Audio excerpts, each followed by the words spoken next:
બી R Tejani, secretary APMC Rajkot. ગત વર્ષે ખરીફ સિઝનમાં વરસાદ સારો થવાથી શિયાળુ પાકોનું ઉત્પાદન મબલક પ્રમાણમાં થયું છે. એકંદરે ભાવ પણ સારા કહી શકાય. ખેડૂતોને કમોસમી વરસાદને લીધે પારાવાર મુશ્કેલીઓ પડે છે.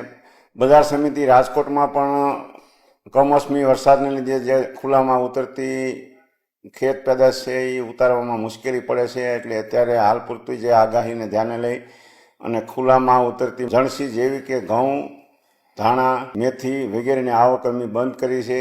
જ્યારે વાતાવરણ ખુલ્લું થશે અને આગાહી રદ કરવામાં આવશે ત્યારે અમે એની આવક આપવામાં આવશે. બાકીની પ્લેટફોર્મની અંદર ઉતરતી જણસી જેવી કે ચણા છે, મગફળી છે, જીરું છે, તલ છે, દરેક વસ્તુનું આવક પુષ્કળ પ્રમાણમાં છે. માર્ચ એન્ડના લીધે ગત વીકથી એટલે કે રામનવમીથી યાર્ડ બંધ થયું હતું. ગઈકાલે આવક લેવામાં આવી. આજે હરાજીનું કામકાજ ચાલુ છે.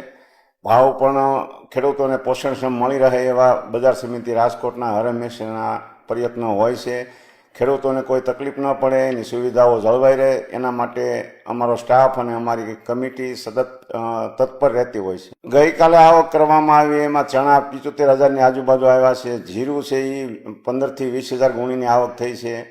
મગફળીની 10,000 ગુણીની આવક થવા પામી છે. બાકી લસણ અને રાઈ રાયડો એની પણ પુષ્કળ પ્રમાણમાં આવક થઈ છે. સિંગદાણાની પણ આવક થયેલ છે. તલ વગેરે અનેક જણસીઓ આવે છે જેની સારા પ્રમાણમાં આવક થઈ છે.